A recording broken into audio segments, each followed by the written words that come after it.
What's your favourite film about sheep? I'm stuck.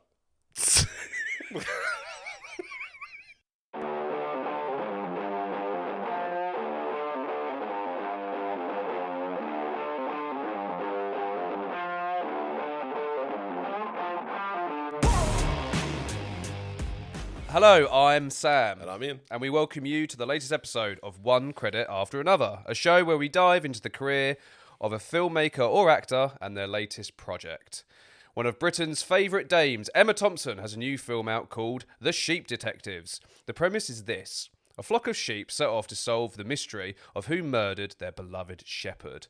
The mystery comedy is directed by Kyle Boulder and is written by Craig Mazin of Chernobyl fame. The film has a release date on the 8th of May and has yet to receive any reviews. Ian, has the UK ever had a more famous actress, and can her famous dry wit help the film make it at the box office? Absolutely, the UK has had the same famous actresses in the past. And here's a list. Julie Andrews, Judi Dench, Helen Mirren, Maggie Smith, Kate Winslet, Helena Bonham Carter, and Olivia Colman, just to say. But has any of them had the impact of Emma Thompson? In her little period in the 90s where she became... Probably Julie Andrews? I don't know. She did those two pretty good films in the 60s and then disappeared. And then she did Princess Diaries and then was the voice of Bridgerton. She's still having an impact. Why is Bridgerton a good example? Because she's single-handedly the reason why that exists. I don't know. Is that true?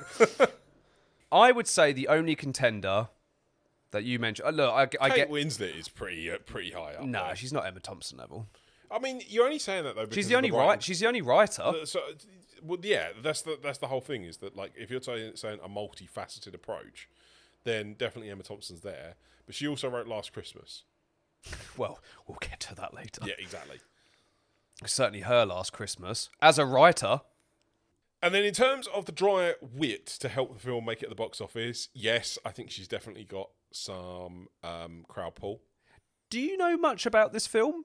I know absolutely nothing about this movie. In fact, shockingly so. That description that you just had, I just thought it was a Shaun the Sheep movie.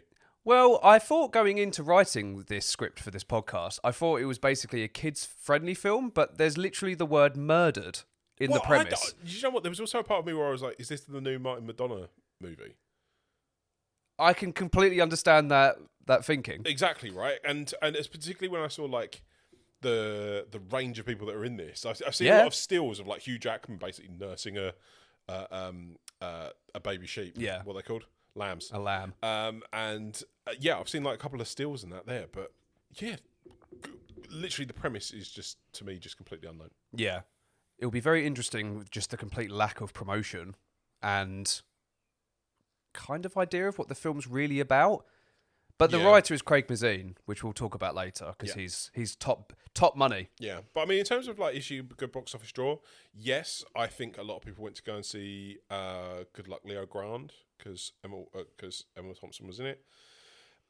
She's obviously been the lead in a lot of kids movies, so she's got a lot of pull with younger audiences as well. I wouldn't count her out. I think she's a really good draw. Right, we will now talk about Emma Thompson's career to date. Born in London in 1959 and raised in both England and Scotland, Emma Thompson was raised by actors Eric Thompson and Felida Law. While studying in Cambridge, Thompson joined the Footlights troupe and met Stephen Fry and Hugh Laurie. The three actors soon starred together in the ITV comedy Al Fresco in 1983. Are you a big fan of Laurie and Fry? And Laurie? Yeah, I did a bit before my time. But like a lot of their comedy still resonates quite well, particularly their sketch comedy stuff. Oh yeah, The impact on Mitchell and Webb is enormous. It's undeniable, right? Yeah, very. And then to be in with that crowd, I've always seen that as a troupe of people, to use your word. That it's not my word. I didn't create it. No, but I've always seen them as a group of people that must have learnt so much off of each other. Well, it's an iconic era for British comedy because you also had Rowan Atkinson was from Oxford. You had Rick Mayall, Adrian Edmondson, Ben Elton, Richard Curtis. They all kind of met in this period and essentially defined comedy from the late 80s until the mid 2000s. in a way. After Alfresco, Thompson soon established herself in the West End with Me and My Girl before becoming a household name in England with the TV shows Tutti Frutti and Fortunes of War. With her then husband, Kenneth Branagh, Thompson appeared in his films Henry V, Dead Again, and Much Ado About Nothing, which you are a fan of? Much Ado About Nothing? I've never seen this adaptation of Much Ado. Have you really not? I have not, no. Oh, it's a fascinating film. I've seen the Joss Whedon one. You've got Denzel Washington being fantastic, and you've got Keanu Reeves not being fantastic. The 1990s proved to be a highly successful decade for Thompson. She won the Oscar for Best Actress for Howard's End and an Oscar for Best Writer for Sense and Sensibility. These wins make Thompson the only actor to win for both writing and acting, which is kind of astonishing. It's cool, isn't it? Thompson drew further acclaim with her performances in The Remains of the Day and In the Name of the Father. Does she still hold that? I'm just but Yeah, she wrote the only actor to ever. Well, it's the only person to ever win both an actor Oscar and the Sense and Sensibility Oscar. And the writing, sorry, the writing, yeah. No, the Sense and Sensibility. You know that one? That's a prestigious one that has only come up 3 times in 100 years when the film's been released. I can't, to be honest, I can't even think of a lot of contenders other than famous like writer directors who starred in their own films. Yeah. So. Orson Welles could have been one for Citizen Kane.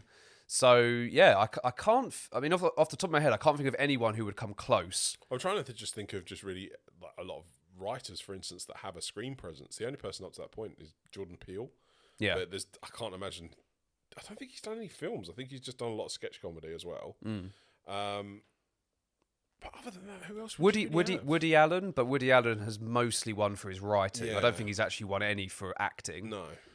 He's won Best Pictures and screenplays, but he hasn't won acting and screenplays. Okay. So it's a pretty unique honour to have. Right, the 2000s saw Thompson appear in memorable films such as Love Actually, Nanny McPhee, and the Harry Potter series. As the 2010s began, Thompson received rave reviews for her performance in Saving Mr. Banks, Quite rightly so. a film that earned her BAFTA and Golden Globe nominations. The 2010s also saw Thompson writing for films such as Nanny McPhee and The Big Bang, Effie Gray, Bridget Jones' Baby, and Last Christmas. The 2010s concluded with Thompson playing the supporting role in many films, but also did star in the film Late Night. The 2020s has seen Thompson carry on where she left off in the 2010s with supporting roles in many films, including the successful Cruella, though Thompson did star in the highly successful Good Luck to You, Leo Grande in 2022. 2026 begins with Thompson playing the role of the main character's lawyer in The Sheep Detectives. Right, and now we have a list of her previous films. Pretty damn good. Yeah. I mean, from 1989 to, I'm going to say 1994? Yeah. She's basically in, like, critically acclaimed film after critically acclaimed film. She just knocks it out of the park. And plays a central part in basically all of them. Yeah. So, I mean, where do we rank her? Where do we rank her in the echelons of sort of British film, Hollywood film? Pretty high up there. I'd say she's... I mean, what will we say? Could we say...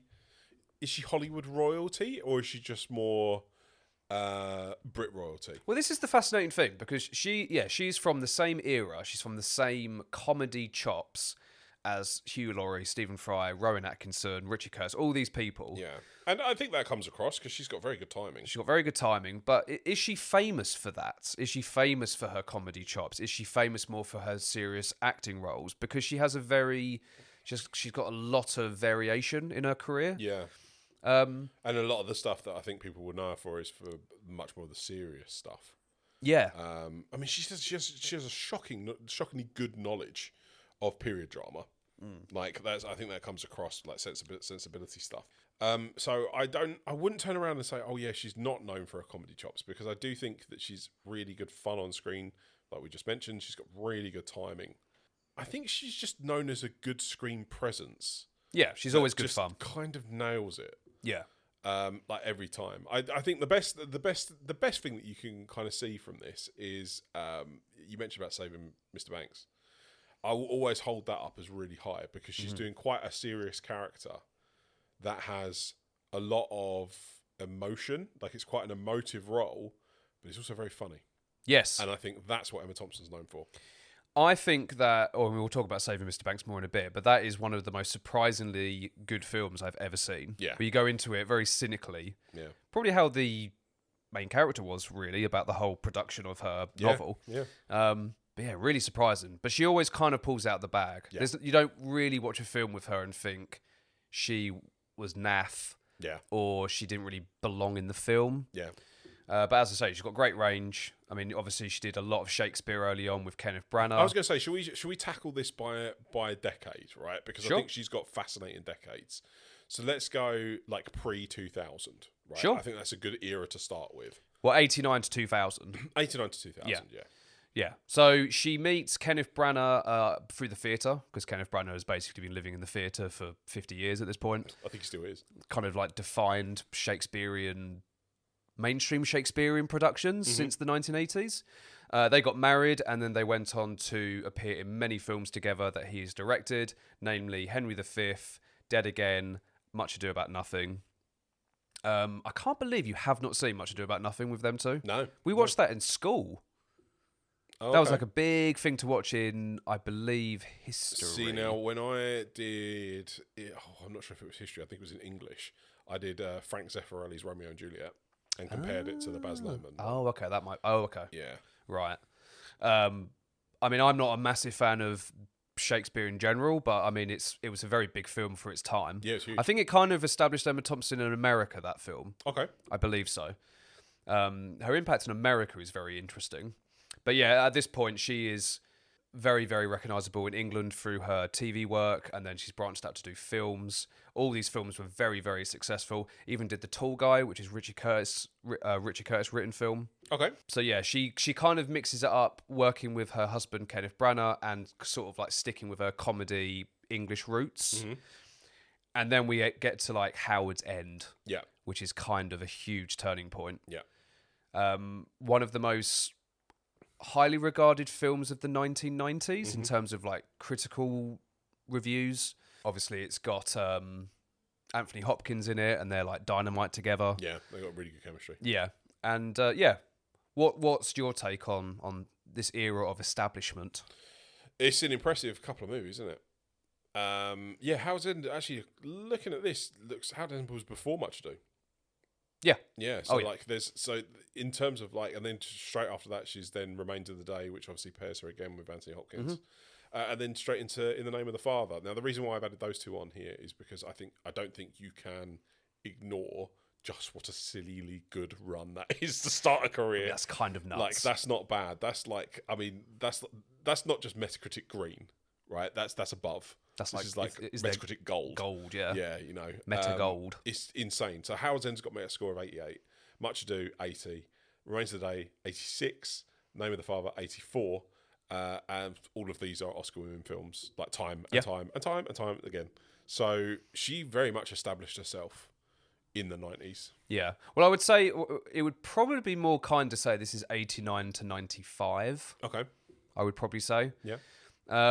So yeah, she basically starts her career with great aplomb in film. Yeah. And then I mean, Then she gets a paycheck. Can I just say, she very rarely does like just sort of like cliche, well, not cliche, but sort of standard Hollywood films. Like Junior, Yeah. she hasn't really done many films like Junior. No, Before not really. or since. No. Like those kind of like silly goofball comedies. I wonder though if she learned something from it.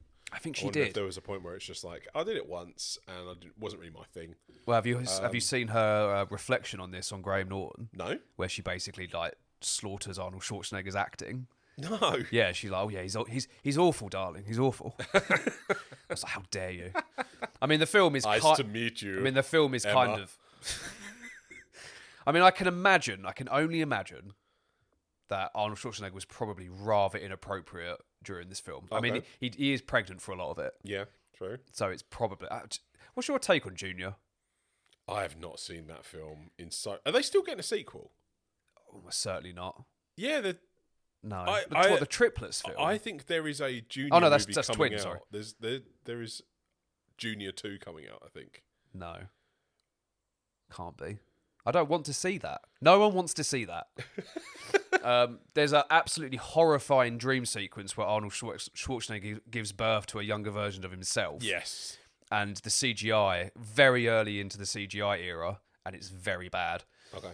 But yeah, I don't think Emma Thompson has really done that many, like just sort of standard Hollywood productions. Mm-hmm. But after Junior, she did Sense and Sensibility, which is for many people her best film overall. This is the film where she won for best screenplay. Yeah. It's also basically made the career of Hugh Grant and Kate Winslet. Started Kate Colin Winslet. Colin Firth with Ang Lee directing. Yes, Ang Lee director. Yeah. It's Alan Rickman's in it. Like, this is a star-studded cast. Yeah. The weirdest thing being Ang Lee directing it. That is just weird. Well, Ang Lee, he made it a He wanted to do an English period drama. he always explores genres. Yeah. Like it's it's not a surprise that he did like Sense and Sensibility and then 10 years later does Brokeback Mountain. Yeah, I know. I like that though. I love it. People need to do that more. It's so unbelievably exciting. Yeah. For a director to just go, I'm just going to do this genre. Now. Yeah. If you stay in the same lane, like- all right, fair enough, you can do good stuff. But I mean, just to go slightly off piste, is there another director that's that explorative? Nolan. Nolan has not done a romantic comedy. Yeah, but Nolan he's just done Oppenheimer and now he's doing a film about Yeah, but the Greeks. it's still stuff that just kind of goes. He still plays with time. He still plays with like his like tent poles and stuff. I am Christopher Nolan's I've got super one. fan. His name is James Cameron. Oh, okay. He did a period Zack drama. Snyder. No. Get out of here. But yeah, Sense and Sensibility. I mean, talking about Hugh Grant, obviously he did 4 Weddings, but in terms of an American audience, I would say this kind of got him the big time. Yeah. I think this is their first collaboration, I believe, Emma Thompson and Hugh Grant. Okay. Because they weirdly, you think that they have been in like Like, they've done a 400 few films things together, but they actually haven't really. It's only like Didn't she 3 do or 4. Bridget Jones. She did a lot of Bridget Jones stuff, right? Or did she just do? Just Because the Richard 2. Curtis did a couple of Bridget Jones as well, didn't he? Yeah, he co-wrote the second one, Yeah. the first and second one. Yeah. Maybe. And then Emma Thompson, I think, came into the last one, the baby one. Yeah, Baby. she's in the third the one third and one? she's in the fourth one. But she writes the third one. She's the doctor in it, right? She's the the doctor. yeah, Yes. yeah. But yeah, after Sense and Sensibility, we go in a period of decline. Okay.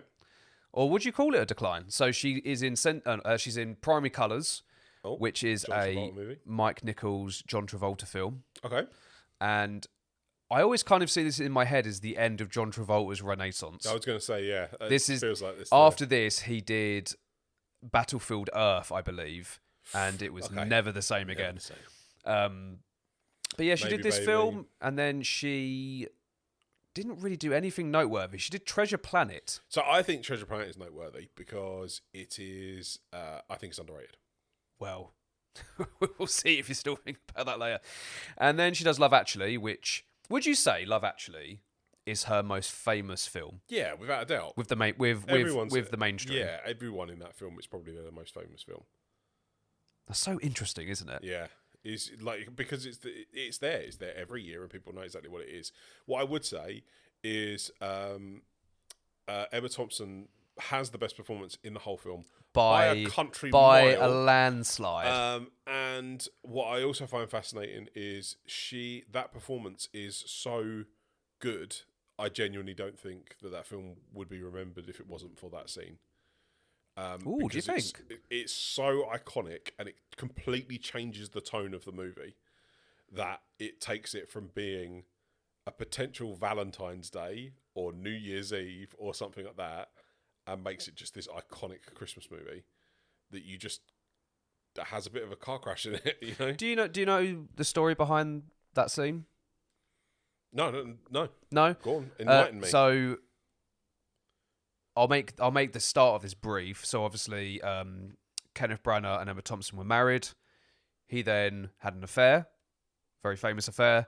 So Emma Thompson, to prepare for this scene, essentially just remembered the anguish of him telling her about said affair, and she used that in her performance. Wow. So yeah, that is a very good example of using trauma, basically, that you've experienced to sort of like express a scene. Wow. Yeah. Wow. Well, it is. I mean, she clearly chose the right method. Yeah, she wasn't. I mean, this film had no Oscar or award buzz. It was like a big shock. Actually? Yeah. Oh yeah. No one.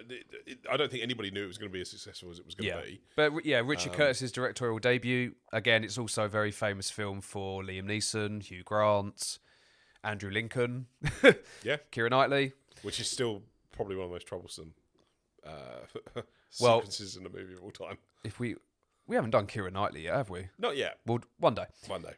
One day Soon. Yeah. Right. So let's move into the 2000s, right? we're into. Well, we're well into it. So then we have the Harry Potter series, which will be quite tricky because she doesn't exactly play. Really in it. But her performances are so memorable. I mean, not in a good way always. Like that teacher is very irritating. Yeah.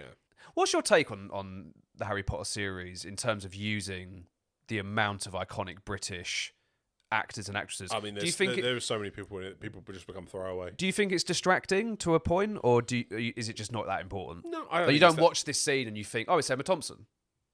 No, because I think it depends how much you're into the lore. For me, I wasn't hugely into the books, so when I watched the films, I did have that a bit more. Going, wow, how many more famous people can they fit in these films? And Emma Thompson is in such a small part of these movies, like a really small part, to the point where I think in one of the movies she's just being tortured, or so. Yes, you know, and so it's just like, oh, you're in it for like a second, and that goes to show just how throwaway because they have so many famous faces in it, how throwaway someone like Emma Thompson is in the grand narrative, right? So I think, to be fair, it's one of those things where I don't think, as much as she's in the Harry Potter movies, I'd say she has more of an impact during this time in the Nanny McPhee movies. She also wrote them. She did. Yeah. Which were hugely successful too. I think they even had. Did they make a play out of that? Don't know, or I'm probably getting that mixed up with, say, something like Matilda or something like that. But I can't think of a play involving that. No. We'll probably talk about my ass there. But she did do, in 2006, she did Stranger Than Fiction. I knew you were going to mention this. I put this specifically in because this is your favourite film of all time. Well, it's not my favourite film of all time. That's absolute bollocks. But it is. I do have a soft spot for it. Yeah. And most of that is because of Emma Thompson. She has bit parts in things I Am Legend. What's your take on the 2000s? Fine. I think she was earning a paycheck. Yeah. Staying relevant with what she was doing. Yeah. She turns up where she needs to turn up. And that was about it, really. I don't think she needs to do much more than that. Yeah. And Education's really good. And Brideshead Revisited. They're both notable for their late 2000s run. Both very good movies. Both the Rocked is pretty iconic as well. And then she kind of finishes it off, or at least starts the next decade with another Nanny McPhee. So not a bad place to be. Yeah. Well, the 2010s, I mean, we start off with Men in Black 3. Yeah. Not good. No. But very, very, very walk-on part. She basically has the equivalent role of Michael Jackson. I want to be Agent M. Exactly, right. Well, we have what I consider her most underrated performance of her career. Is it Brave? It's not Brave. It's Saving Mr. Banks. Yeah, Saving Mr. Banks is fantastic. Which is a great little film. Completely shocked me when you hear the premise. Oh, it's a biopic essentially about the making of Mary Poppins. Yeah, and we basically follow basically the writer of Mary Poppins has to be convinced to basically give the novel to Walt Disney himself. Yeah. And then make the film. But they do this brilliant thing of kind of recontextualizing why she wrote the book with her past. Yeah. Involving her father. The flashbacks are cool. And really Colin Farrell's fantastic. Yeah. I'm sure Colin Farrell used a lot of talking about sort of like reusing sort of previous trauma. I'm sure Colin Farrell must have done that a lot in that performance. But Emma Thompson is everyone's so good in it. Yeah. It's very charming. It's very sad. Yeah. So sad. So sad. You will cry. I think she should have been nominated for an Oscar for this film, personally. Yeah. And then we kind of go back into the territory of occasionally writing, occasional appearances. We've got Beauty. Well, we've got Beauty and the Beast, which is probably her standout in terms of all these, in terms of appearances. Obviously, Bridget Jones's Baby. So I really want to point out the Children Act. Okay, I think please. The Children Act is a really interesting. The floor movie. is yours. And Emma Thompson is very, very good in it. In terms of a role for middle-aged women. It's a really, really, really good role for that. Okay. She stars opposite Stanley Tucci in it as well. Really good movie. It's essentially about a woman who works as like a high court judge, and she's basically overseeing a situation where a really religious person is refusing a blood transfusion. But obviously they want to give her the blood transfusion because it will save her life. So she basically has to work out as a judge whether or not this person's getting a transfusion or not. And it's like a hugely built, but it's all based around, it's also happening at the same time that her marriage is falling apart. So she's got all these things going on. It's a really good leading role performance. I thought it was a really interesting movie. It's a smaller movie compared to obviously what she's done. But in terms of a leading role, I think she does a really good job. Okay. What's your opinion on Last Christmas? Yeah, I think we should let's not talk about Last Christmas because, and I think let's ignore Last Christmas to talk about Good Luck to You, Leo Grande. Yeah. Love that movie. Again, another leading role by a middle-aged woman. Yeah. And cool. she absolutely nails it. Absolutely nails it. Okay. Like I don't think it's inappropriate to turn around and say there's not enough of these roles available for women in Hollywood, and so something like Good Luck to You, Leo Grande is a really, really good watch. It's a really interesting ensemble piece. So it's basically just the two of them. She starts to see Leo Grande, who's a male escort, and it's just them two working through stuff for hour and a half, 2 hours. Okay. I watched this in the cinema, and it was a brilliant watch. Fantastic movie. The reason why I would much prefer to talk about the positives of that movie is because I really don't like Last Christmas. We did it for our Christmas episode. You can go back and listen to our Oh, that's true. Do you know what? That passed me by. Yeah, we spoke about that at length. How do you rate her as a writer? Very much diminishing returns from Sense and Sensibility. Nanny McPhee aside, which has been very successful. Yeah. Mostly misses in the 2010s with her writing. Yeah.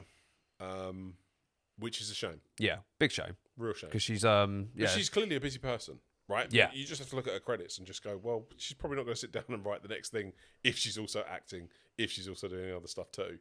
And so because of that, it can't really put on her for it, you know? Right. Well, the 2020s.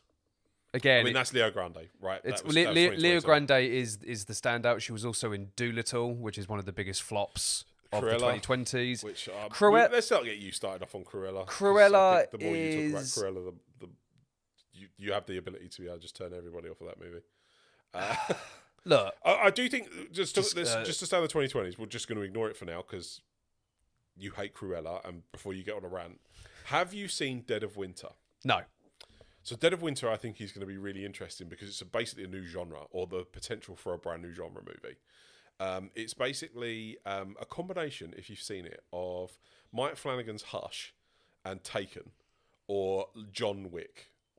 So it's a weird collaboration of that where it's essentially Emma Thompson turns up and kind of like walks in on a girl being kidnapped. And then she's on like a revenge quest to find said person. She feels like she's the only one that can help. Okay. Yeah. So I don't know if she's we'll probably talk about this in a bit, but like, is this a career change? Is this a Christmas film? Well, it happens in the winter. It's not a Christmas movie, but I think it came out over Christmas. I think it's on like Apple TV Plus or something like that. Yeah. Judy Greer. Could be a new genre. We might be birthing a new genre in front of our eyes. Okay. Because Emma Thompson's also done a TV show for Apple TV Plus recently as well. Okay. So and it's I think she's like she might be a detective in it or something like that. Don't quote me on it. I'm not 100% sure, but it just goes to show that there's clearly a hunger to see more Emma Thompson. She's not going away anytime soon, and I don't think that's a bad thing. Indeed. Reflections and questions on Emma Thompson's previous films and career so far. Okay. Empire review. Okay. Best and worst review of her career. Well, surely one of those 5 movies that we mentioned at the very beginning is going to be up there. I'm going to say Remains of the Day. What, for a potential 5 stars or just the highest rated? One of the 5-star movies. So Remains of the Day's got to be up there. So, intriguing list. Okay. Emma Thompson, Yep. a Dame, an Oscar winner, very acclaimed actor, filmmaker, has not got a single Empire review with 5 stars in her whole career. What? Yeah. That's obscene. I know. Couldn't believe it. I looked through this for about an hour. So, these are the 4-star films that she has had in her career. Henry V, The Tall Guy, Howard's End, Much Ado About Nothing, The Remains of the Day, In the Name of the Father, Sense and Sensibility, Primary Colours, Nanny McPhee, Stranger Than Fiction, Saving Mr. Banks, Bridget Jones's Baby, Beauty and the Beast, and Cruella, and Good Luck to see you, Leo Grande. Good luck to you. What did I say? Good luck to see you. Oh, good luck to you, Leo. Good luck to you, Leo Grande. All 4 stars, no 5s. Wow. So that's absolutely shocking. Yeah. Okay. Kind of So stunning. Howard's End hasn't got 5. That's insane. That is insane. Howard's That's End is honestly 90s. the most like Somebody well-reviewed really must film have had ever. it out for Kenneth Branagh. So that is, yeah, she's just got a shitload of 4s. Yeah, which But- you can't deny someone either. But worst. Worst. As a writer or director? Writer or The whole actor? the whole shebang. Ooh. I hate to say it, but it's probably something like Love Actually. So we have got a few 2 stars, not including Love Actually, because that has 3. Okay. So we have got Dead Again, the Kenneth Branagh neo-noir film, Okay. which I think might be their first American like setting film. Okay. That's 2 stars. Then you've got Men in Black 3, Okay, that's fair. which has 2 stars. You have Doolittle with 2 stars. You have Burnt with 2 stars. They gave Burnt 2 stars. Wow. That film's got really bad reviews. It's, Really? everyone I know who has watched Burnt thinks it's good, but the Yeah, I quite reviews liked it. are shocking. Yeah. But really bad. I think Rotten Tomatoes is like 28%. So God knows what it's got on Metacritic. But yeah, no 1 stars, Okay. but a lot of 2 stars. Cool. So really, she's had a very, very like solid-ish career. No acclaim, Yeah. but yeah. no turds. disaster. Yeah. Okay. Right, where are we next? Career trends. This one was really hard to say. I haven't even written anything down for No, I it. can still see the notes are actually based on James Wan's episode. Jump scare horror, which sells well, but has become a mainstream and diluted. I suppose going back to your early point, is she now becoming a flag bearer for, middle-aged representation? Yes. Which Oh, is yeah. very much it's one of those things that it seems to be only reserved for a select few. I think Nicole Kidman, she kind of explores she's this too. She's doing it in TV at the moment. Doing it in TV. Yeah. Emma Thompson's another one, but it does seem Kate Winslet is probably going to be doing it soon. Yeah. Yeah. There's a good pool now of actors. Yeah. Throughout the 90s and early 2000s, for instance, that are moving into that category. Yeah. So you'd like to hope then that there are going to be things that are written for them. Like you can always remember, what's her name? The Oscar speech from Frances McDormand. Frances McDormand, yeah. Yeah. Hopefully that's a thing. Yeah. Right? Like there's more opportunities and more roles like this because these guys are good actors, man. Like Yeah. they're really good actors and you just want to see them in stuff. Well, we've seen a lot in the list. You don't want to reduce like brilliant actresses to like supporting roles. No, exactly. You want them to be front and center. Exactly. And Yeah. I'd be interested. I'll bring up Dead of Winter again. Like that's a brilliantly new direction for her in terms of genre. And you just go, well, yeah, all right. Let's see more of that. That Your sounds favorite interesting. Christmas film. It is now. But I suppose in the beginning it was, obviously again she came from that Cambridge comedy setting, so there was a lot of comedic performances. I suppose she established herself as like a motherly figure for a long time, particularly in the 2000s with Love Actually and Nanny McPhee. Would you consider that? Sort of like more of a matriarch. Matriarch, type yeah. role. But yeah, she's. I wonder where she'll go next. Yeah, I know, right? Yeah. I'd like to see her write again. I would like to see more stuff. I would like to try and see her go into period drama, right? Because in a way, she hasn't typecast herself in that sense. She's not written herself into a corner. Has she done any since Sense and Sensibility? No. Yeah. But I wonder if that is through fear of typecast, right? She's probably just done with it. Yeah, true. She did so much of it. She should write a Western. She should, with us. Does the actor's career live up to Adam Sandler or Natalie Portman's? Yes. Surpasses. We should add a third successful person to that question. We should put Emma Thompson eventually. Yeah, does it live up? Yeah. Yeah. We'll add Emma Thompson. We'll have like a tier list. Okay. Most And then just have you bring in the appropriate person for whoever it is who's on the episode. Like, there's no point. we should have someone so like Rowan Atkinson. Does the career live up to Rowan How Atkinson? much Rowan Atkinson's career do you know? All of it. All of it. Yeah. Well, yeah, but I mean, off the top of your head, you'd be like, yeah, I know it. Well, Rowan Atkinson. Yeah. Yes. Would you? Yeah. Have you seen the thing that he did on The Baby? On Yeah. Netflix? Oh well, yeah, it's bad. Did you see that? All his new stuff is bad. Oh, okay. Rowan Atkinson on streaming services. Stop it. All right. Do Johnny English again. Johnny English. Oh. Right. Most collaborated person. This was really hard. Okay. This was quite similar to the one credit after another with James Wan. Yeah. Being like, There's no one really stand out. so Kenneth Branagh, 4 films. I think they did. I mean, you could kind of potentially count Harry Potter, but I don't. Because obviously they're both in Harry Potter, but they're never in a scene with each other. So I have Hugh Grant, Kenneth Branagh, and Alan Rickman. Okay. Well, she was quite close to him. Right? She was really close to Alan Rickman. Yeah, they were basically best friends in the 90s, I believe. Okay. But so apparently was Ruby Wax. Oh, okay. Have you heard about this? Apparently Ruby Wax and Alan Rickman were like they lived together. They were literally best friends. Okay. Don't think I Really did know weird. that. Yeah. Is Ruby Wax the American? Yeah, the interviewer. Yeah. Yeah. She's in Chelmsford, I believe, doing something at the theatre. Well, Yeah. You should go there and ask her. ask her a question. Were you best friends with Can Alan I just Rickman? ask you one question about Alan Rickman? I got this inkling that you were mates with him, right? Can we go for a coffee? I think it's Hugh Jackman. I think Hugh it's Jackman? I think it's Hugh Grant. Okay. I think Okay. we need to do Hugh Grant. One day. When Paddington 4 comes out, Oh yes. then he's going to be in it, even if it's just an end credit thing, Yeah. like it was in Peru. Biggest box office success and flop according to IMDb. Oh. So do we include the Harry Potter movies in this? I've made a slight alteration. Okay, cool. Slight. Good. So what is the biggest flop? Doolittle's pretty bad. It's not the worst. Okay. Not the absolute worst. Keep guessing.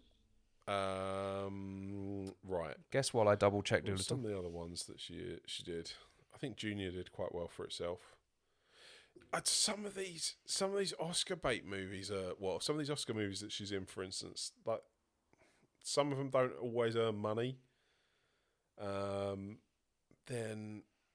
I wonder if it's something she's written, something like Effie Gray, because that didn't get a lot of coverage. So this is what I found according to IMDb. Okay. The biggest flop ever. Treasure Planet. Okay. So the film lost $170 million. Yeah. So that's her biggest flop. Obviously, there's probably been a lot of films where it hasn't made a lot of money, but in terms of losing, that's like huge. Okay. So for highest grossing film, we obviously have the Harry Potter series. Deathly Hallows Part 2 made $1.3 billion. Yep. But she is literally in that film for like 5 seconds. Yeah. So Cheap. Beauty and the Beast, Okay. which made over $1 billion. She's only Miss Potts in that, isn't she? So. What do you mean only Miss Potts? That's like an essential I character. suppose she sings Tales of Those Times. She's like the most famous. What do you mean? Well. What next? Oh yeah, Woody's only in Toy Story. Well, I suppose it is more Timon like and Pumbaa. Yeah, Who are that's those true. guys? Who are those guys? Yeah. Yeah, true. Fucking the bear from Jungle Book. What next? No, not Baloo is like a main character. Damn, man, you got to know where this stuff is. Like, you can sit there talking about Disney movies. You chuck out Baloo the bear like he's like some sort of like weak ass side character. Are you joking? Wow. Right. I think I've got more of an issue with that.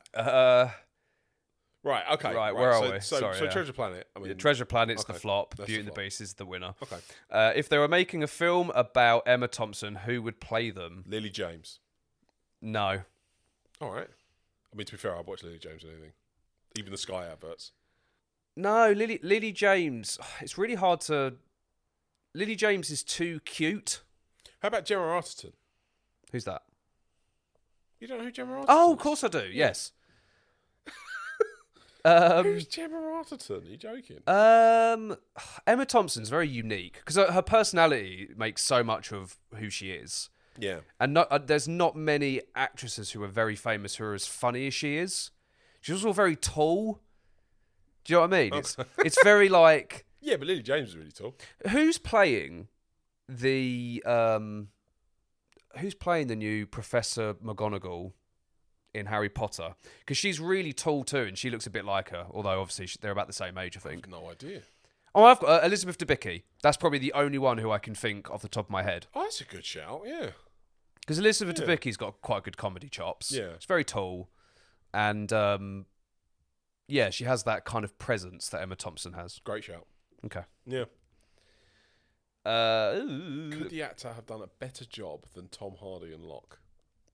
I mean, you did the Dead of Winter. Did you say? Yeah. So is there a comparison? I've there? got to be honest. I think she would have been, because of Love Actually, the better wife in that scenario.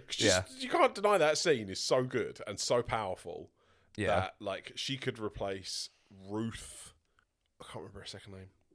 Ruth Jones. Ruth Jones. That rings a bell. Yeah. From Locke. She could probably replace that. But how interesting would this be if you recast Locke, but in the 90s? Emma Thompson would be the wife. Yeah. Okay. Who would be? Do you know what they could? Locke? Kenneth Branagh. They could just reenact what happened. No, let's not do that. Let's not bring real life into this. I would really like to see like a Locke, but with Daniel Day-Lewis. It'd be the most intense movie. That would be and so on the other intense. end of the phone is Emma Thompson. Yeah. And Daniel Day-Lewis is having an affair with... Don't say it. Don't say Helena Bonham Carter. I wasn't. He's having a baby with someone from the 90s that's equally as famous. Keanu Reeves. Keanu Reeves, yes. So Daniel Day-Lewis is having a baby with Keanu Reeves. That's exactly where we were going. And then Emma Thompson's his wife. Who's playing Emma Thompson's kids in the 90s? Kirsten Dunst. Okay, they're two boys, but okay. I thought we were going like all girls. I mean, we can do. Oh no! I'll tell you what. Just have the All kids. girls. Just So have where's Keanu Reeves just have the then? kids in Jurassic Park. Okay, right. Well, this has gone completely off piste. Let's say probably wouldn't do Locke, but I would definitely cast her in other stuff. What other fields do you reckon they could work in? Well, you'd be amazed how little theatre she's done. Like since the 80s, she's barely done it. I think she's done free plays, Okay, free theatre productions in like 30 odd years. really? So I think she could maybe go back into that. I mean, I think a big aspect of her career is her writing, directing. Yeah, that's true. Get her to direct a big film. Yeah, that'd be interesting. Get her to be the writer-director. Yeah, true. That'd be interesting. I could definitely see that happening in the next, 3 years. Yeah. Because she's 67. So maybe when she hits her 70, she'll think, right, I want to do more behind the camera stuff. Yeah. Wow. Okay. Okay. Unlikely collaborations? Kenneth Branagh? Okay, of course you have. Of course you've written that down. And could they make a film set in Tahiti or Yemen?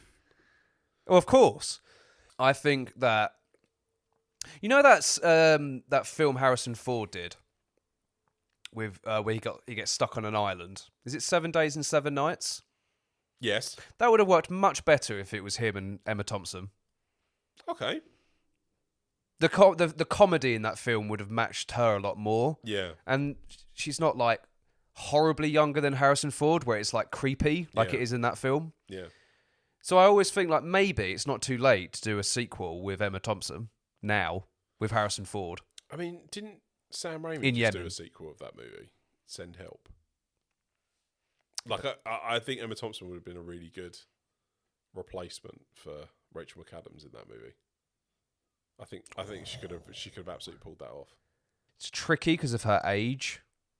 Yeah, well, I mean, obviously, Like, if you take age out of it, because the professional, the career aspect of the job is quite important. She's like looking for a promotion, and Rachel McAdams in that film and stuff. True. But no, I think she could do a film in Tahiti where she, maybe she'll bump into Tobin Bell. Would you like to play a game? Did Emma Thompson earn the Dern? Because as we have discovered through this podcast, she is the daughter of actors. Okay.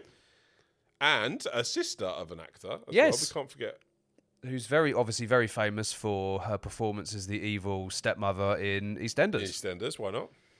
So Emma Thompson's dad, Eric Thompson, was in The Magic Roundabout, which was a very famous show from the 1970s? Yeah. 60s, 70s? Yeah. Where does Emma Thompson... Is she the standout? Yeah. Like Country Mile. Okay, Oscar winner extraordinaire. She hasn't been in EastEnders. That is actually very true. Yeah. You haven't made it into in EastEnders. No, that's true. Or Yeah. Doctors. Or Doctors. Or Doctors. Well, Andrew, is that the Andrew Lincoln Or connection? Casualty. Is that still on To be Casualty? honest. Casualty's on. I don't think Doctors is on anymore. God damn it. I know. But How's that's Andrew, where everyone How's starts. Andrew Lincoln going to get work now? He's not killing zombies. I know. He's going to turn up in ITV dramas with the dude from Trainspotting. It's actually not a lie. Which one?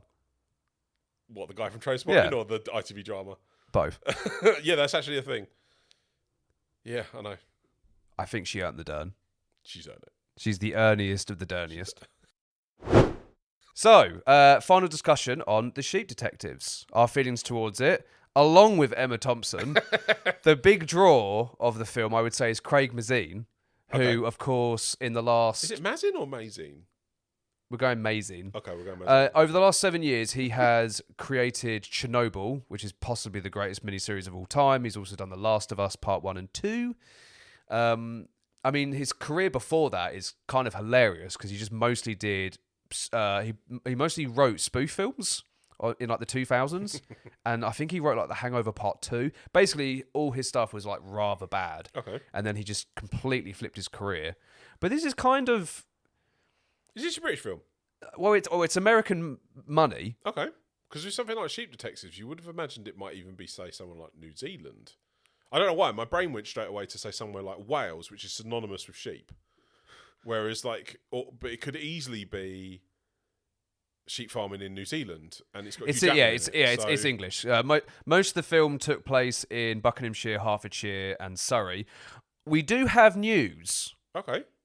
This might be a first for the podcast. The reviews have just come in for The Sheep Detectives. Guess what? It has just come out from Rotten Tomatoes. A Rotten Tomatoes score? Yeah. 80. 94. Whoa! So that's pretty damn good. Okay. So as we record this, we're doing live scores, are we? Right. There you so go. While you're looking at that, I'm going to check the... Yeah, it's got a killer cast. You've got Hugh Jackman in the lead. You've got Emma Thompson, obviously. Julie Louise-Dreyfus. Bryan Cranston. Okay. A firm favourite. Patrick Stewart. Bella Ramsey. Regina Hall. It's very varied. It's also got Chris O'Dowd. This sounds like we're going down that route of what we were saying about Harry Potter. There's so many famous people in this. So many famous people. But there you go. It's got very, very good reviews off the bat. Okay. The cast, director, and crew, as I've just mentioned. But the director, Carl Boulder, he's making his live action debut. He's mostly worked for Illumination. Okay. So yeah, he's directed Despicable Me 3, Minions.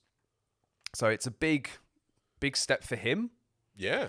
And obviously you've got Hugh Jackman in the lead. He's always good fun. We love Hugh Jackman. Yeah. One day we'll do a big podcast on him. Definitely. And talk about Logan for 4 hours. The studio making it we do have to let's talk about Logan. Why not? Of course. The studio making it is Sony worldwide, and then Amazon in the US and Canada.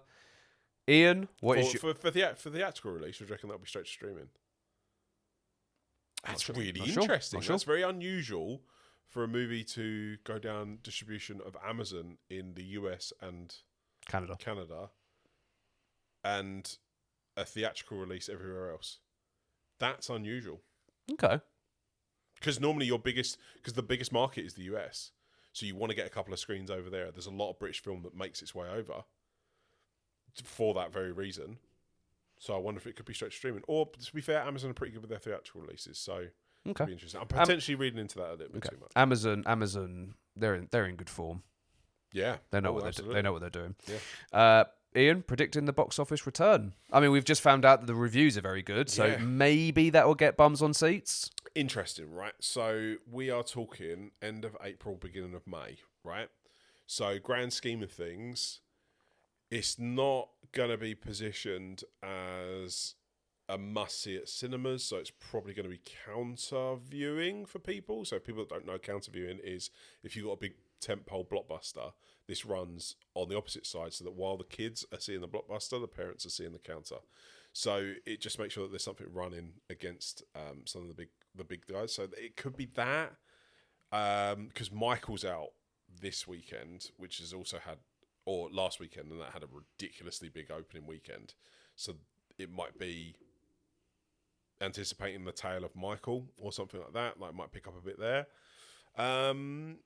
It's a hard one. Amazon on for theatrical release, or if there's Amazon's also connected, they might see this having a really short tail, but might have, say, critical acclaim. It's not released at the right time of year for awards or anything like that.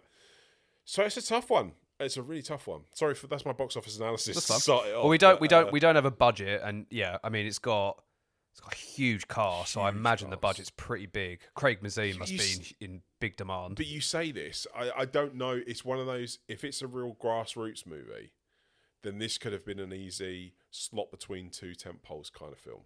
And I'm doing this because it's a really good writer, first-time director, but with acclaim, small grassroots, local to London, couple of days for shoot. It's an easy win for some, so it might not have a massively overinflated budget. Okay. It might just be like a, if you've got a 5-film deal, for instance, or something like that, this could have been the easy number 5. Yeah. Okay. Cool. I look forward to seeing it and letting you know. Absolutely. Cool. Right, that is the end of the Emma Thompson, one credit after another. Thank you for tuning in to the episode. We want to hear your opinions on the career of Emma Thompson. What would you rank as her career highlight, her best film, her most memorable film? How much do people love Love Actually? Almost 25 years since it came out. That is it. Goodbye, and we will see you soon. See you later. Bye.